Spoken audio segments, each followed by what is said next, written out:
The fluorescent lights hummed overhead as Anika Beaumont stared at the computer screen, her coffee growing cold beside a stack of quarterly reports. The numbers didn't lie, but they told a story that made her stomach clench with dread. 3 months of careful analysis had led to this moment. Sitting in her corner office at Premier Dynamics at 11:30 on a Thursday night, finally understanding what she had stumbled upon. Shell companies, offshore accounts, transaction patterns that screamed money laundering to anyone with half her training in financial compliance. The amounts were staggering, flowing through carefully constructed networks designed to obscure their origin and destination.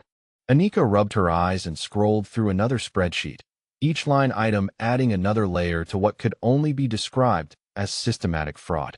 Her compliance training kicked in automatically. Report suspicious activity. Document everything. Maintain the paper trail. She had spent 6 years building her reputation as Premier Dynamics' most thorough financial analyst. The woman who caught discrepancies others missed, who asked the uncomfortable questions that saved the company millions in regulatory fines. Tonight, those same instincts were about to destroy her career. The phone buzzed with a text from her sister asking if she was still at the office. Anika ignored it, focusing instead on the patterns emerging from the data. Watching from wherever you are tonight, have you ever discovered something that changed everything you thought you knew about people you trusted? The money was being funneled through at least 8 different shell companies, each one registered in a different jurisdiction, each one carefully designed to make tracking nearly impossible. Nearly, but not completely. She printed everything. Tax documents, bank records, internal memos that referenced coded transactions. The printer hummed quietly in the corner of her office, spitting out evidence of what appeared to be the largest money laundering operation she had ever seen. When the last page emerged, she stacked the papers carefully and reached for her phone to call the compliance hotline. The knock on her door made her jump. Calvin Rohr stood in the doorway, his usually immaculate suit wrinkled from what she assumed was a late dinner with clients. His smile didn't reach his eyes as he stepped into her office, closing the door behind him with deliberate care. Calvin asked what was keeping her here so late, his tone carrying just enough concern to sound genuine. Anika gestured toward the stack of printouts, explaining that she had found some irregularities in the quarterly reports that needed his immediate attention. The patterns she had identified suggested systematic violations of federal banking regulations, possibly involving organized criminal enterprises. His expression shifted almost imperceptibly as she outlined her findings. Calvin moved around her desk, ostensibly to examine the documents, but Anika noticed how his body language changed when he saw the scope of her investigation. The careful arrangement of shell companies, the timing of transfers, the amounts that consistently fell just below federal reporting thresholds. Calvin told her she was overthinking things, that these were legitimate business transactions with international partners. His voice carried a new edge that made Anika's instincts flare with warning. She had worked with Calvin for 3 years, had seen him handle genuine crises with calm professionalism. This was different. This was a man whose carefully constructed world was suddenly under threat. She insisted that the transactions violated federal compliance standards and that they needed to report them to the appropriate authorities. Calvin's response was swift and final. These reports would be filed exactly as they were, without any modifications or additional documentation. Her job was to analyze and approve, not to play detective with legitimate business operations. Anika felt the world shifting around her as Calvin made it clear that her cooperation wasn't optional. The quarterly reports would be signed and submitted within 48 hours, exactly as they had been prepared by the accounting department. Any attempt to flag these transactions would be seen as insubordination and grounds for immediate termination. The threat hung in the air between them as Anika realized the magnitude of what she was facing. Calvin wasn't just her boss. He was actively involved in whatever criminal enterprise was using Premier Dynamics as a front for money laundering. Her discovery hadn't just uncovered fraud, it had painted a target on her back. She refused to sign the reports. Calvin's mask slipped completely as he informed her that security would escort her from the building immediately. Her access credentials would be suspended pending a full investigation into her recent performance and possible misconduct. The carefully crafted lies were already being set in motion even as he spoke. Two security guards appeared in her doorway as Calvin explained that preliminary evidence suggested Anika had been manipulating financial records for personal gain.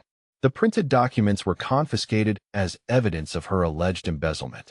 Her computer access was terminated as she watched 6 years of careful work disappearing behind corporate security protocols. The walk to the elevator felt surreal. Colleagues she had worked with for years avoided eye contact as she passed their offices. The security guards flanked her professionally but firmly, ensuring she couldn't access any additional files or communicate with anyone about what she had discovered. Calvin watched from his office doorway, his expression coldly satisfied as the elevator doors closed. By morning, the story was already spreading through financial news networks. Premier Dynamics had discovered a rogue analyst who had been embezzling funds through sophisticated shell company schemes. Anika Beaumont was under investigation for wire fraud and money laundering, her alleged crimes involving precisely the same techniques and companies she had been trying to expose. Calvin's version of events painted her as a brilliant criminal who had used her position to steal millions while hiding behind false accusations against legitimate business operations. The rain started as she walked out of the unemployment office 3 days later, her benefits application denied due to ongoing criminal investigation. Her apartment building manager had already received calls from reporters seeking comment about her alleged crimes. Her bank accounts were frozen pending federal investigation. The perfectly constructed frame job was destroying her life with surgical precision. Standing on the sidewalk in downtown Los Angeles, Anika pulled out her phone and opened a rideshare app. Her last $43 would get her home, where she could figure out how to fight back against forces that seemed to control everything. The rain soaked through her jacket as she waited, watching the city that had once represented opportunity now feeling like a trap closing around her. A black sedan pulled up to the curb, its windows tinted dark against the evening storm. The license plate matched her app, but something about the vehicle seemed too expensive, too pristine for typical rideshare work. Anika hesitated for a moment, then climbed into the passenger seat, grateful for any shelter from the rain and the wreckage of her former life. The driver who stepped out to open her door moved with quiet precision that immediately caught Anika's attention. He was Korean, probably early 40s, wearing a perfectly tailored dark suit that seemed far too expensive for rideshare work. His movements carried the kind of confident grace that spoke of someone accustomed to authority, yet his expression held genuine concern as he noticed her obvious distress. UK Jean introduced himself with a slight bow, his English carrying only the faintest accent as he apologized for her having to wait in the rain. The interior of the sedan was immaculate, leather seats that still held the scent of expensive conditioning, climate control that adjusted automatically to her comfort. This wasn't a typical rideshare vehicle. This was someone's personal car, and probably worth more than most people made in several years. As they pulled away from the curb, UK Jean glanced in the rearview mirror and asked if she was comfortable, if the temperature was acceptable. His manner was professional but not distant, the kind of attentiveness that suggested he genuinely cared about passenger comfort rather than simply going through required motions. When Anika thanked him quietly, he nodded and mentioned that everyone deserved courtesy, especially during difficult times. The conversation began naturally as they navigated through downtown traffic. UK Jean asked about her evening, noting that she seemed troubled, and Anika found herself explaining that she had just lost her job under circumstances that were both complicated and unfair. Instead of the polite but disinterested response she expected, UK Jean's questions revealed an unexpected depth of understanding about corporate politics and financial industry dynamics. He spoke knowledgeably about compliance issues, regulatory frameworks, and the challenges faced by analysts who discovered irregularities that their superiors preferred to ignore. His insights went far beyond casual knowledge, touching on specific aspects of federal banking law and corporate liability that suggested either extensive experience or excellent education. When Anika mentioned money laundering patterns, UK Jean's response indicated he understood both the technical aspects and the real-world implications of such discoveries. Their discussion moved seamlessly into questions of ethics and professional responsibility. UK Jean shared observations about the conflict between personal integrity and institutional pressure, speaking with the kind of philosophical depth that suggested he had faced similar moral complexities in his own career. His perspective on corporate corruption carried the weight of someone who had seen its effects firsthand, who understood how power could be used to destroy innocent people who threatened profitable arrangements.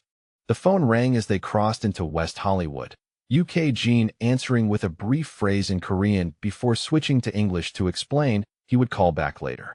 The conversation was brief but carried unmistakable authority. Even speaking quietly, his tone suggested someone accustomed to giving orders rather than receiving them. When he ended the call, he apologized for the interruption and returned his full attention to their discussion.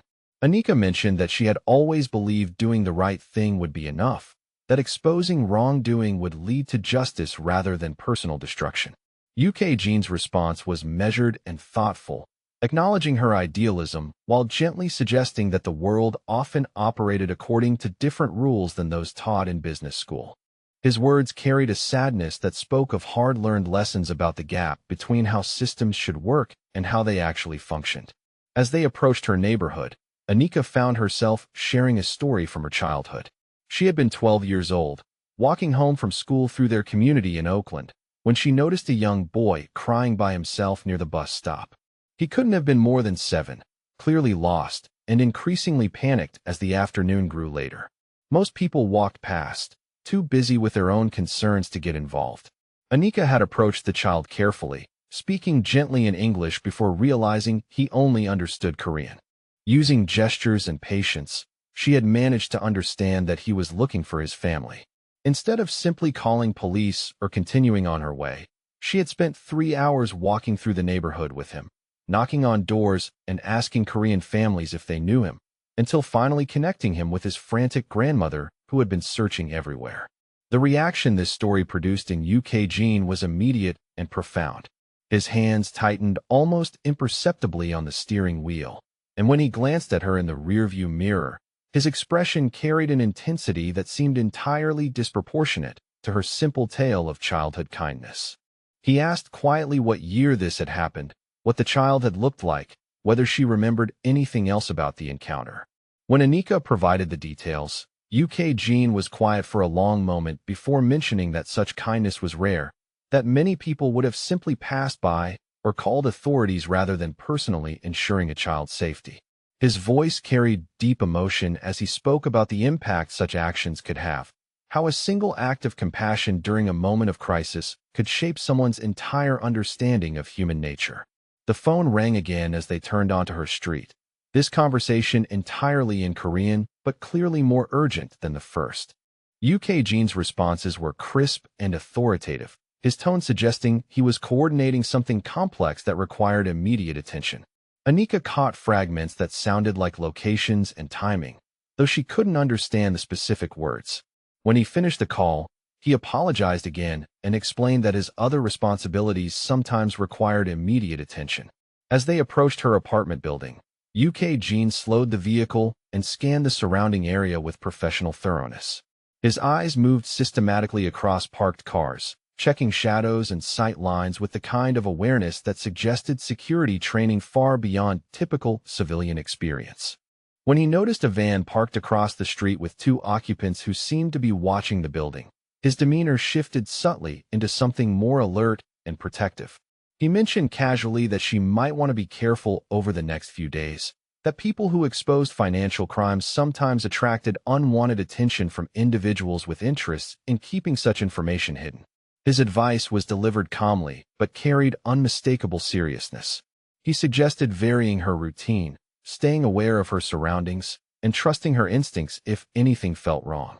When they stopped in front of her building, UK. Jean stepped out to open her door, his movements now carrying subtle tension as he continued monitoring their environment. He handed her a business card with only a phone number printed on expensive stock, mentioning that if she ever needed reliable transportation or assistance with any kind of problem, she should call that number directly. The offer seemed to encompass much more than simple rideshare services.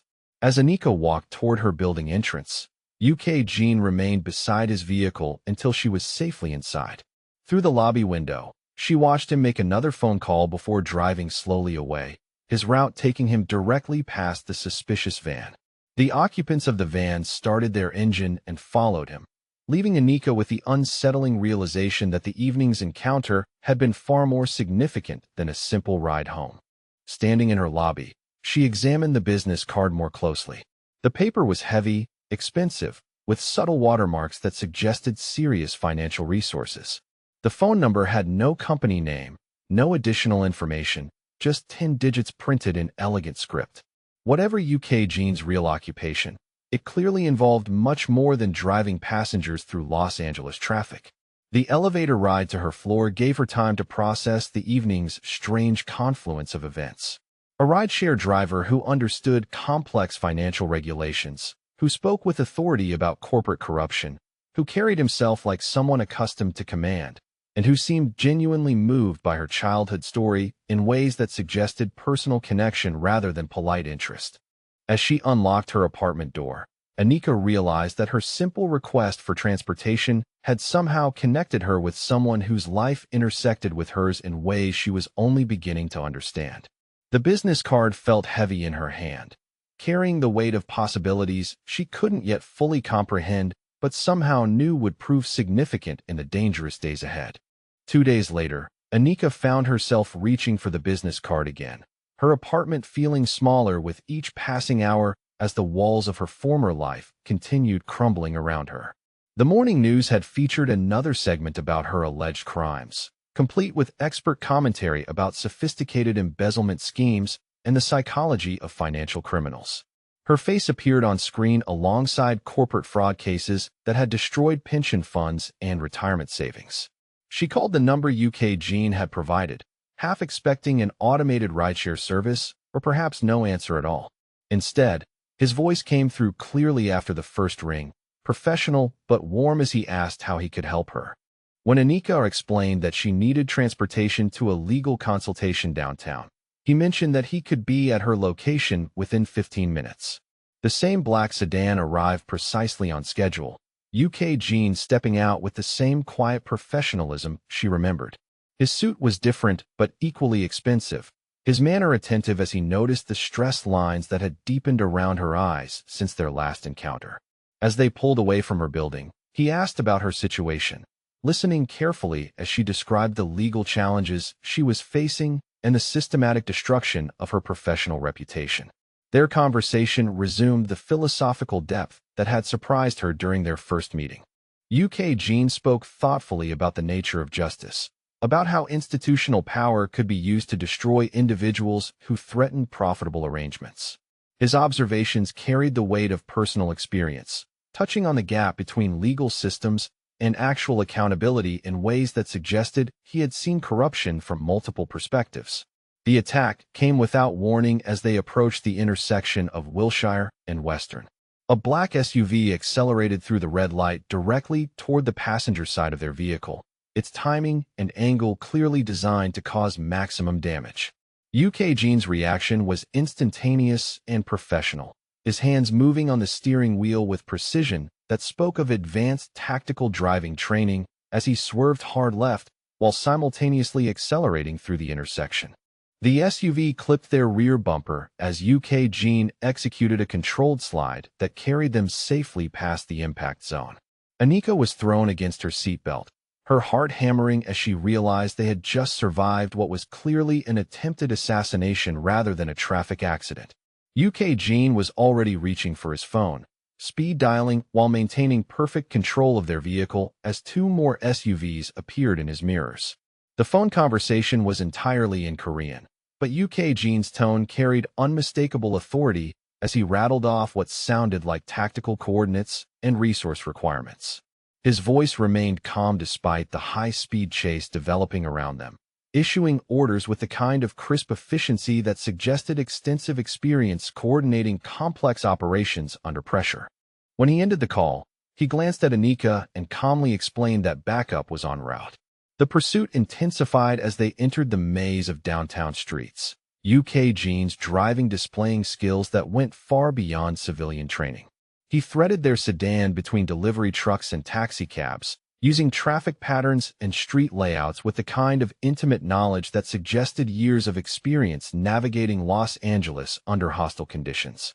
His movements were smooth and calculated, never reckless, but absolutely fearless as bullets began shattering rear windows. Anika found herself pressing against the floorboard as gunfire erupted from the pursuing vehicles. Jean maintained his professional composure, calling out instructions for her to stay low while he executed a series of turns that gradually separated them from two of the three pursuit vehicles. His tactical awareness extended beyond simply driving fast, incorporating knowledge of police response times, traffic camera locations, and escape routes that required extensive preparation and local intelligence. The confrontation reached its climax in a loading dock area behind the jewelry district, where Jean brought their vehicle to a controlled stop and immediately stepped out with a confidence that seemed completely at odds with their desperate situation. Instead of fleeing or seeking cover, he walked toward the approaching SUV with his hands visible, but his posture radiating authority that stopped the armed men who emerged from the vehicle. The lead gunman began shouting threats and demands, but his aggressive posture changed immediately when Jean responded in Korean with a tone that carried unmistakable command presence. The conversation that followed was brief but clearly decisive, with the gunman's body language shifting from aggressive to respectful, then to something approaching fear as Jean continued speaking with quiet authority. Anika watched in amazement as the armed men who had been trying to kill them moments earlier began responding to Jean's orders, their weapons lowering as they acknowledged his superiority in whatever hierarchy governed their actions. The transformation was complete and immediate, suggesting that Jean's authority in their world was both recognized and absolute. When the confrontation ended, the pursuing vehicles departed as quickly as they had appeared, leaving Jean standing calmly beside their damaged sedan as he made another phone call. This conversation was longer and more detailed, covering what appeared to be damage control and intelligence gathering about whoever had ordered the attack. His tone suggested someone accustomed to analyzing threats and coordinating responses to violence against his interests. As they waited for replacement transportation, Jean finally addressed the questions that Anika's expression clearly contained.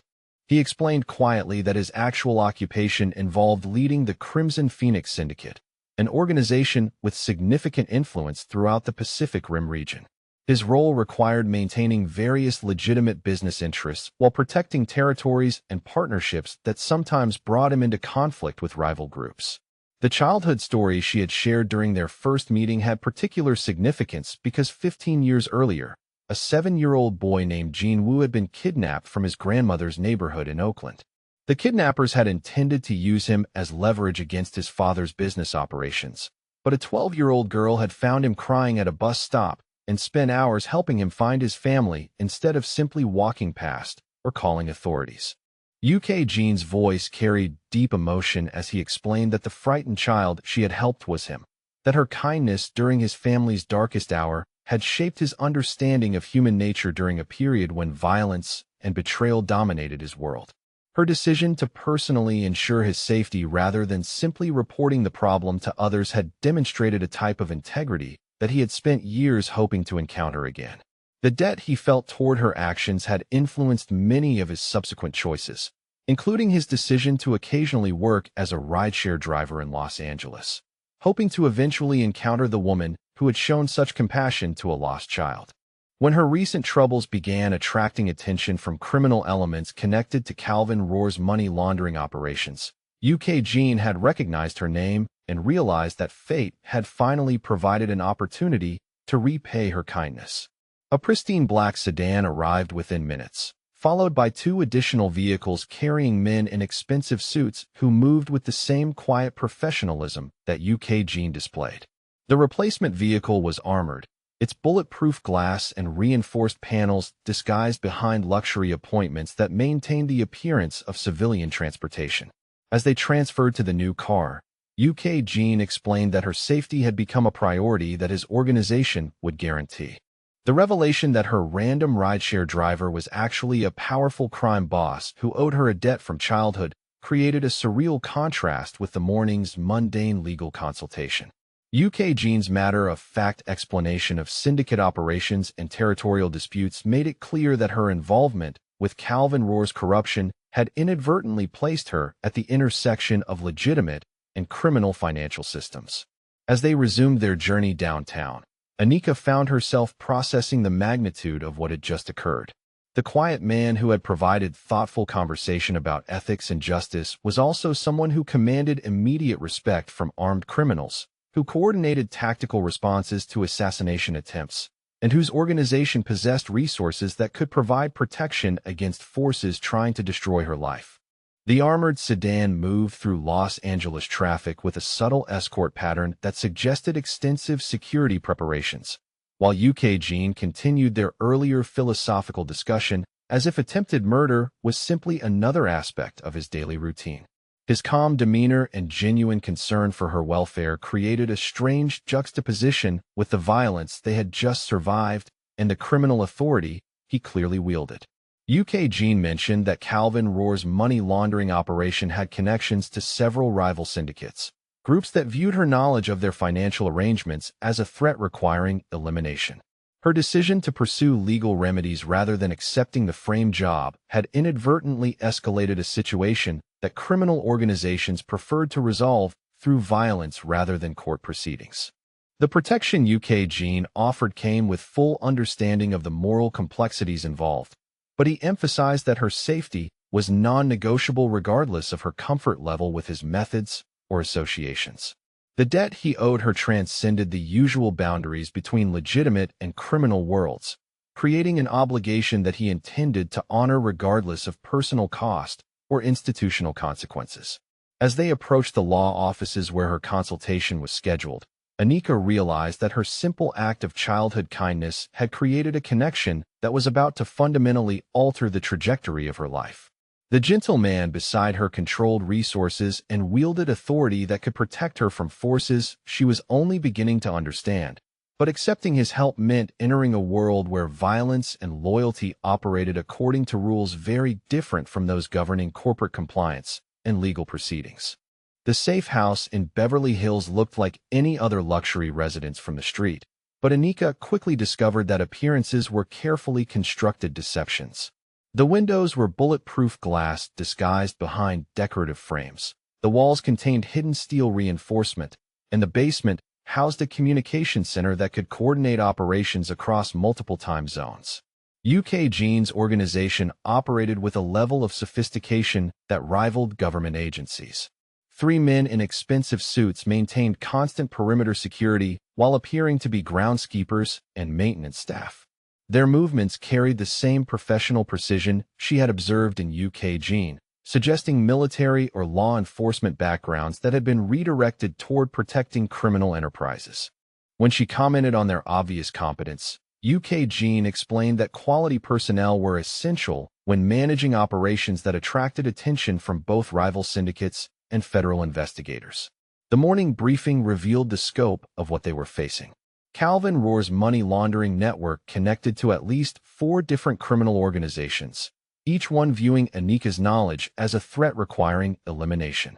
The financial trails she had uncovered led through shell companies in 12 different countries, involving currencies and jurisdictions that suggested coordination between groups that normally competed for territory and resources. Intelligence reports indicated that 2 different assassination teams had been contracted to eliminate her, while a third group was attempting to kidnap her for interrogation about what evidence she might have shared with federal investigators. Jean's analysts had identified safe houses, weapon caches, and communication patterns for all 3 threats, but the coordination suggested someone with significant resources was orchestrating a comprehensive campaign against her life. Anika found herself studying organizational charts that mapped criminal hierarchies with the same attention to detail she had once applied to corporate financial structures. The complexity was staggering, with legitimate businesses serving as fronts for illegal operations while illegal enterprises invested their profits in apparently legitimate ventures.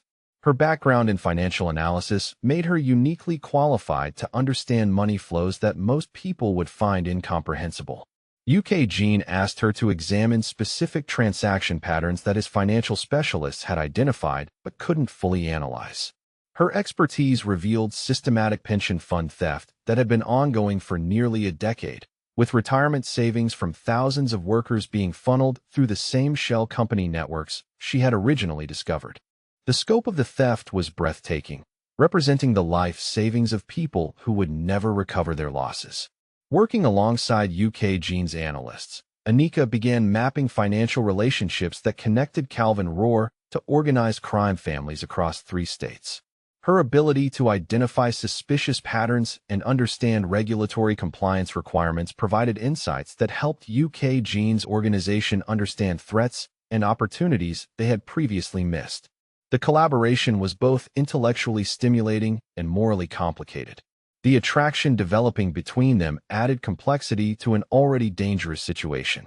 UK Gene's intelligence and thoughtfulness impressed her, while his genuine concern for her welfare created emotional intimacy that transcended their unusual circumstances. His ability to discuss philosophy and ethics while coordinating responses to deadly threats suggested depth of character that challenged her assumptions about criminal leadership. During quiet moments between security briefings, their conversations revealed shared values that seemed incompatible with his professional obligations. UK Gene spoke passionately about protecting innocent people from predatory institutions, about ensuring that power was used responsibly rather than simply for personal enrichment. His syndicate operated according to codes of honor that often produced better outcomes than legal systems that could be corrupted by wealth and influence. The moral complexity reached a breaking point when Anika's sister Maya called, demanding explanations about newspaper reports connecting her to organized crime figures. Maya's voice carried panic and accusation as she described journalists asking questions about family connections to Korean syndicates and whether Anika had been involved in criminal enterprises before her current legal troubles. Anika struggled to explain her situation without revealing details that could endanger Maya or compromise UK Gene's protective operations. Her sister's growing hysteria about family reputation and potential criminal associations highlighted the gap between her former life and current reality. Maya's demands that she immediately distance herself from any criminal connections ignored the life-threatening circumstances that made such separation impossible. UK Gene listened carefully as Anika described her family relationships and the pressure she was facing to choose between her safety and her sister's social concerns. His response was measured and understanding, acknowledging the difficulty of maintaining family bonds when survival required associations that others might find morally objectionable. He offered to provide Maya with protection if necessary, but emphasized that Anika's life took priority over social complications. The second assassination attempt occurred while they were reviewing financial documents in the safe house study. Sniper fire shattered the reinforced windows as Anika found herself pulled to the floor by UK Gene's protective reflexes. His security team responded immediately, coordinating suppression fire, while evacuation protocols moved them to a reinforced basement shelter designed for exactly this type of attack. The professionalism displayed during the crisis impressed Anika even as it terrified her. UK Gene's men moved with tactical precision that suggested extensive training and experience, while communication systems maintained contact with backup teams and intelligence sources throughout the engagement. The entire operation was resolved within minutes, leaving 3 would-be assassins dead and UK Gene's organization with additional intelligence about their enemies. Relocation to a second safe house required extensive security preparations that gave Anika insight into the resources UK Gene controlled. The new facility was a penthouse apartment with helicopter access, electronic surveillance systems, and defensive capabilities that could withstand sustained assault. The level of preparation suggested that attacks on his operations were routine rather than exceptional circumstances. During the transition between safe houses, UK Gene explained that his feelings for her were creating complications in his security planning. His personal concern was affecting tactical decisions that should be based purely on threat assessment and resource allocation. The admission revealed vulnerability that seemed incompatible with his reputation for cold calculation in dangerous situations. Anika found herself reciprocating his emotional honesty, acknowledging that her growing feelings for him were challenging everything she had believed about right and wrong. His protection was keeping her alive, but accepting his care meant accepting the violence that surrounded his world. The moral complexity was exhausting, requiring constant evaluation of competing principles and practical necessities. The third safe house location revealed additional aspects of UK Jean's legitimate business interests. The penthouse apartment was owned through a real estate investment company that managed properties throughout Southern California, generating legal income that supported hundreds of employees and their families. His criminal enterprises existed alongside legitimate businesses that contributed positively to local communities. Financial analysis of his legitimate operations impressed Anika with their sophistication and social responsibility. UK Jean's companies provided health insurance, retirement contributions, and educational benefits that exceeded industry standards. His illegal activities generated resources that supported legal enterprises providing good jobs for people who had no involvement with criminal operations.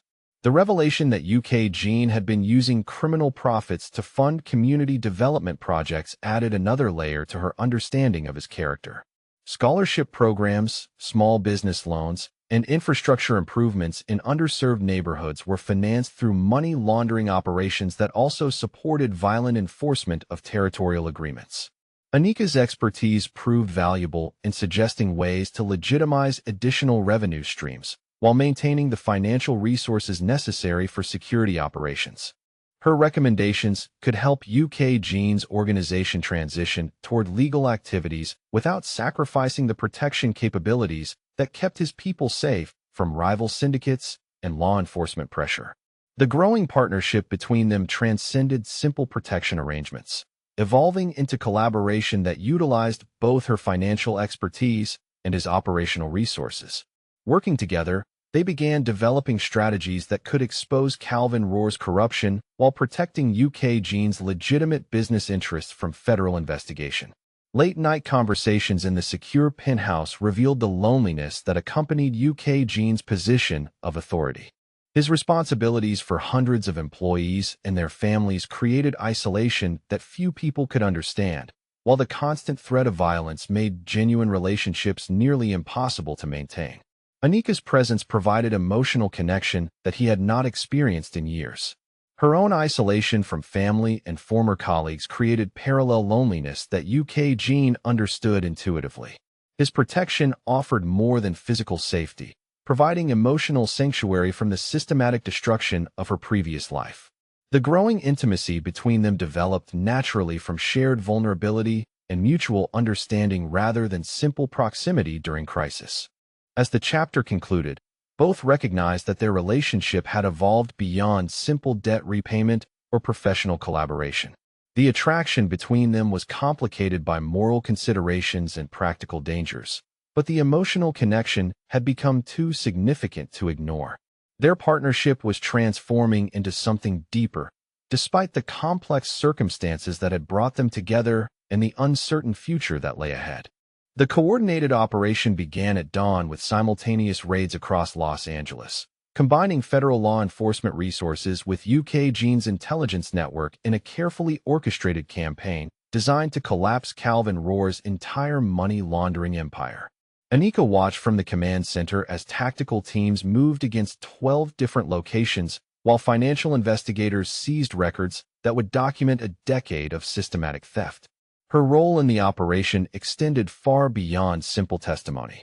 The financial analysis she had developed over weeks of collaboration with UK Jean's specialists provided the roadmap that guided federal investigators to evidence they would never have found independently. Bank records, shell company registrations, and transaction patterns that appeared legitimate to casual examination revealed their criminal nature when viewed through her expertise.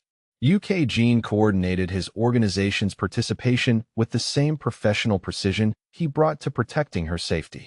His people provided intelligence about rival syndicate operations, identified security vulnerabilities at target locations, and ensured that fleeing criminals would find their escape routes blocked by strategically positioned assets. The collaboration between criminal and federal resources was unprecedented in scope and effectiveness. Calvin Rohr's attempt to flee with $80 million in stolen pension funds was intercepted at Los Angeles International Airport by a joint team that included both FBI agents and UK Jean specialists. The private jet he had chartered was surrounded before he could board, while electronic surveillance confirmed that wire transfers intended to move money to untraceable offshore accounts had been blocked through coordinated international law enforcement efforts. The confrontation at the airport revealed the scope of the conspiracy that had destroyed Anika's career and threatened her life. Calvin wasn't simply embezzling money for personal enrichment. His operation served as a critical financial hub for criminal organizations throughout the Pacific Rim, laundering drug profits, human trafficking proceeds, and illegal weapons sales through legitimate business transactions. Anika's analysis had inadvertently exposed a criminal network that generated billions in illegal revenue while corrupting legitimate financial institutions across multiple jurisdictions. Her insistence on following proper compliance procedures had threatened an operation that employed hundreds of people and influenced political decisions in several countries. The systematic campaign to destroy her reputation was designed to protect institutional investments that extended far beyond simple corporate fraud. Rival syndicate leaders who had contracted assassination attempts against her found themselves facing UK Jean's authority in a downtown warehouse that served as neutral territory for criminal negotiations. The meeting was tense but civil, with UK Jean explaining that continued threats against Anika would be considered personal attacks against his organization, requiring comprehensive retaliation. The criminal leadership present represented territories from San Francisco to San Diego, groups that normally competed for resources and influence, but recognized UK Jean's superior position in the hierarchy that governed illegal enterprises throughout Southern California. His protection of Anika was accepted not as weakness, but as legitimate exercise of authority that others were obligated to respect. UK Jean's negotiation strategy balanced respect for established territorial agreements with absolute clarity about consequences for continued aggression against his interests. The assassination contracts were canceled, financial compensation was provided for operational disruptions caused by the raids, and formal agreements were established to prevent future conflicts over the law enforcement cooperation that had dismantled Rohr's network. Federal prosecution of Calvin Rohr proceeded with unprecedented speed thanks to the comprehensive evidence that Anika's analysis had provided. Her testimony before the grand jury was delivered under maximum security protection, with UK Jean's people coordinating with federal marshals to ensure her safety, while she detailed the financial crimes that had cost thousands of workers their retirement savings. The media vindication that followed was complete and overwhelming. News networks that had portrayed her as a sophisticated embezzler now featured stories about her heroic whistleblowing and the personal courage required to expose systematic corruption despite threats against her life. Legal experts praised her technical expertise and ethical commitment, while financial analysts marveled at the complexity of the criminal enterprise she had unraveled. Corporate executives who had distanced themselves from her during the frame job now sought meetings to discuss consulting opportunities and compliance positions that would utilize her proven ability to identify sophisticated fraud schemes. Professional associations that had considered revoking her certifications issued public apologies while offering leadership positions in regulatory reform initiatives. The emotional climax of their relationship occurred during a quiet evening in the penthouse safe house, as UK Jean finally shared the complete story of how her childhood kindness had shaped his understanding of human nature. The 7-year-old boy she had helped find his family had been kidnapped as leverage against his father's resistance to criminal partnerships that would have destroyed their legitimate business interests. UK Jean's voice carried deep emotion as he described the hours of terror he had experienced, not understanding why strangers wanted to hurt him or how his family's crisis would be resolved. Anika's patient kindness had been the first indication that the world contained people who would help strangers without expectation of reward, who valued doing right above personal convenience or safety. Her decision to personally ensure his safe return rather than simply calling authorities had demonstrated integrity that influenced his subsequent choices about how to exercise power and authority. The compassion she had shown during his family's darkest hour had provided hope that guided him through years of violence and moral compromise, reminding him that strength could be used to protect rather than simply to dominate. The revelation created profound intimacy between them, connecting their childhood encounter to the adult relationship that had developed through crisis and collaboration. UKGene's protection of her was more than debt repayment or strategic alliance. It was recognition of character that had shaped his understanding of what it meant to be worthy of trust and loyalty. The choice that confronted Anika was both simple and impossibly complex. Federal prosecutors were offering witness protection and new identity that would allow her to resume normal life far from the criminal elements that had threatened her safety. Consulting firms were providing lucrative positions that would rebuild her professional reputation while utilizing her expertise to prevent future fraud schemes. Alternatively, UKGene was offering partnership in transforming his organization toward legitimate enterprises that would maintain protective capabilities while expanding legal business operations. Her financial expertise could guide the transition, while her moral clarity could help establish ethical standards that would distinguish his syndicate from purely predatory criminal enterprises. The decision required choosing between the safe, conventional life she had always planned and the dangerous, but meaningful partnership that had evolved from their shared crisis. UKGene made clear that he would support whatever choice she made, but his hope for their future together was evident in every conversation about transforming his operations toward activities she could support without moral compromise. The final confrontation with Calvin Rohr occurred in the federal courthouse, where his sentencing hearing was scheduled. Surrounded by maximum security that included both federal marshals and UKGene's protective detail, Anika delivered a victim impact statement that detailed the personal cost of his systematic fraud and the courage required to expose corruption despite overwhelming institutional pressure. Calvin's response revealed the depth of his delusion about the righteousness of his actions. He claimed that his money laundering operations had provided legitimate businesses with capital they couldn't obtain through traditional banking relationships. His embezzlement of pension funds was justified as compensation for the complex financial services he provided to criminal enterprises that generated economic activity and employment opportunities. The judge's sentencing reflected both the scope of Calvin's crimes and the impact of Anika's heroic efforts to expose them. Multiple life sentences without possibility of parole ensured that he would never again threaten the financial security of innocent workers or the safety of whistleblowers who challenged institutional corruption. As they left the courthouse, Calvin's final words revealed his complete failure to understand the consequences of his choices. He had possessed everything: legitimate success, professional respect, financial security, but his greed and willingness to collaborate with criminal enterprises had ultimately cost him freedom, reputation, and any possibility of redemption.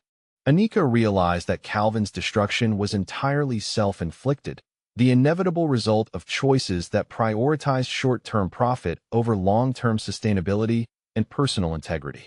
His systematic campaign to destroy her career had been designed to protect a criminal empire that was ultimately unsustainable, built on exploitation and corruption that would eventually collapse regardless of her involvement.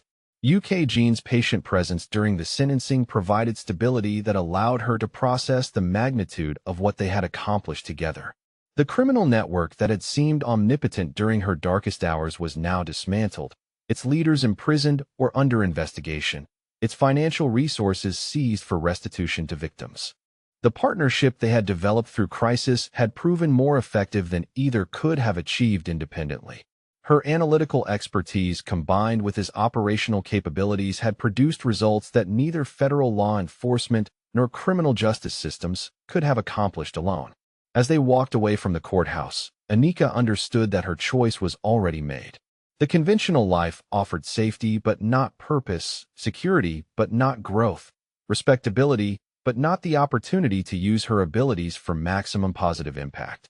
UKGene's world was dangerous but genuine, complex but meaningful, offering partnership based on mutual respect rather than simple professional convenience.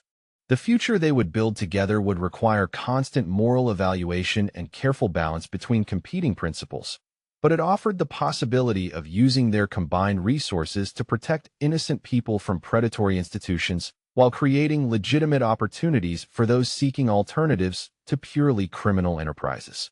Her decision to remain with UKGene was based not on romantic attachment alone, but on recognition that their partnership could accomplish more good than either could achieve separately. The love between them provided foundation for collaboration that transcended personal interests, creating shared purpose that could guide them through the complex challenges of transforming criminal operations toward legitimate enterprises that maintained protective capabilities. 6 months after Calvin Rohr's sentencing, Anika found herself reviewing financial statements in an office that perfectly symbolized the transformation she had helped create. The penthouse suite overlooking downtown Los Angeles housed the headquarters of Crimson Phoenix Holdings, a legitimate investment firm that managed real estate developments, technology startups, and community improvement projects throughout Southern California.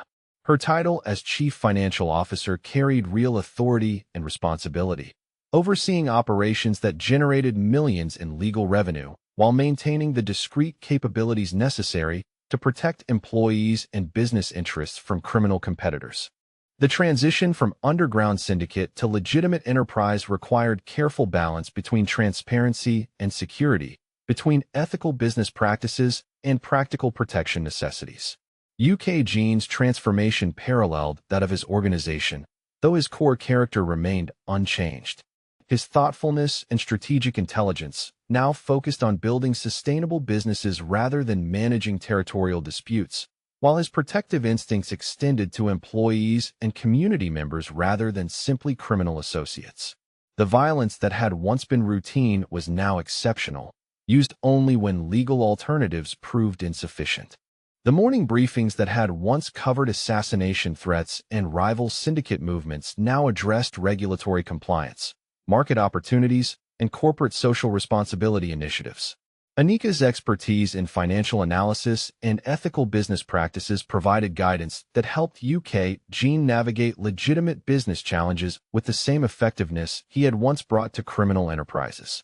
Their romantic relationship had developed naturally alongside their professional partnership, built on mutual respect and shared values that transcended the unusual circumstances of their meeting. The moral complexity that had initially concerned Anika proved manageable when balanced against the positive impact their collaboration was achieving for hundreds of employees and thousands of community members who benefited from their programs. The corporate structure they had created satisfied Anika's need for ethical standards while maintaining UK Gene's ability to protect his people from criminal competitors who resented their successful transition toward legitimate operations. Board oversight, financial auditing, and regulatory compliance ensured that business activities met legal requirements, while discrete security capabilities deterred rivals who might consider aggressive tactics. Community development projects represented the most satisfying aspect of their work together, utilizing resources and connections to address problems that traditional institutions struggled to solve effectively. Scholarship programs funded college education for promising students whose families lacked financial resources, while small business loans provided capital for entrepreneurs who couldn't qualify for conventional bank financing. The affordable housing developments they sponsored in underserved neighborhoods combined sound business principles with social impact that created long-term value for residents and surrounding communities. Anika's financial modeling ensured that projects remained profitable, while UK Gene's local connections facilitated construction and regulatory approvals that might otherwise have taken years to obtain. Former colleagues who had distanced themselves during her legal troubles now sought consulting relationships that would benefit from her proven expertise in identifying complex fraud schemes. Her reputation as the analyst who had exposed the largest money laundering operation in California history created demand for her services that exceeded her ability to accept individual clients. The consulting firm she established as a subsidiary of Crimson Phoenix Holdings specialized in forensic financial analysis and compliance program development, serving clients who needed sophisticated fraud detection capabilities. Her team of specialists included former federal investigators and reformed criminal accountants whose combined expertise could identify virtually any financial crime scheme. Maya's reconciliation with her sister required time and patience, but eventually led to understanding and acceptance of Anika's new circumstances. The family dinner where she first met UK Gene was tense but civil, with his genuine courtesy and obvious devotion to her sister gradually overcoming Maya's prejudices about criminal associations and cultural differences. UK Gene's patient responses to Maya's pointed questions about his background and intentions demonstrated both his commitment to family harmony and his understanding of the legitimate concerns that Anika's loved ones might have about her safety. His willingness to submit to background checks and provide references from legitimate business associates helped establish trust that evolved into genuine respect. The wedding planning that occupied their evenings represented more than personal celebration. The guest list included federal prosecutors who had worked with them on the Roar case, community leaders who had benefited from their development projects, and reformed criminal associates who had successfully transitioned to legitimate careers. The ceremony would symbolize not just their personal commitment, but the transformation they had achieved together. Financial oversight of UK Gene's remaining discrete operations required careful attention to legal boundaries while maintaining capabilities necessary for organizational security. Anika's role included ensuring that protective activities remained within acceptable parameters while providing early warning about potential law enforcement concerns that could threaten their legitimate business interests. The balance between transparency and operational security was delicate but manageable, requiring constant communication with legal counsel and regulatory specialists who understood both business compliance requirements and practical security necessities. Her financial expertise provided frameworks for decision-making that satisfied ethical standards while maintaining effectiveness. Intelligence-sharing relationships with federal law enforcement agencies created mutual benefits that served both organizational security and public safety interests. Information about criminal activities that threatened community welfare was shared through appropriate channels, while legitimate business operations received protection from criminal competitors who violated territorial agreements. UK Gene's reputation within remaining criminal networks evolved from feared enforcer to respected elder statesman whose success in transitioning to legitimate enterprise provided a model that other organizations were beginning to emulate. His influence was increasingly used to encourage peaceful resolution of disputes and discourage violence that might attract unwanted law enforcement attention. The scholarship recipients who visited their offices each semester represented the most rewarding aspect of their community investment programs. Young people whose educational opportunities had been limited by family financial circumstances were achieving academic success that would transform not just their own lives, but the prospects for their entire families. Anika's mentorship of promising students who showed aptitude for financial analysis provided personal satisfaction that exceeded any professional achievement from her corporate career. Watching brilliant young minds develop skills that could be used to prevent rather than perpetrate financial crimes created hope for systemic improvements that individual prosecutions could never achieve. The technology investments that UK Gene's organization was making in cybersecurity and financial monitoring systems had applications beyond their own operations, providing capabilities that could help other businesses detect and prevent criminal infiltration. Anika's guidance ensured that these developments served legitimate purposes while maintaining competitive advantages for their own enterprise. Late evening conversations in their shared penthouse often returned to philosophical discussions that had begun during their first rideshare encounter. The ethical framework they had developed for managing complex moral choices continued evolving as their responsibilities expanded and their impact on surrounding communities grew more significant. The love that had grown between them provided foundation for partnership that transcended personal interests, creating shared purpose that guided their decisions about resource allocation and strategic priorities. Their commitment to each other was inseparable from their commitment to using their combined capabilities for maximum positive impact.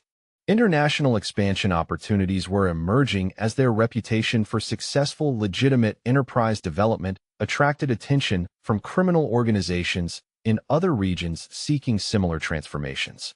Anika's expertise in financial compliance and UK Gene's understanding of criminal psychology created consulting capabilities that could help facilitate peaceful transitions from illegal to legal operations.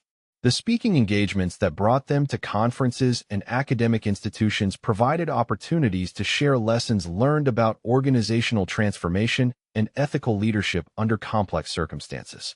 Their story had become a case study in business schools and criminal justice programs, demonstrating possibilities for positive change that conventional approaches had never achieved. Personal security remained necessary but less intrusive as their legitimate success reduced threats from criminal competitors while increasing protection from law enforcement relationships. The careful balance between visibility and discretion allowed them to participate in community activities while maintaining awareness of potential risks. Family planning discussions had begun as their relationship deepened and their professional partnership stabilized, with both recognizing that children would add complexity but also meaning to their already rich lives. The community they had helped build provided supportive environment for raising children who would grow up understanding both privilege and responsibility. Those of you watching tonight, what do you think about second chances and choosing love even when the situation seems impossible? Have you ever had to decide between the safe choice and the meaningful one?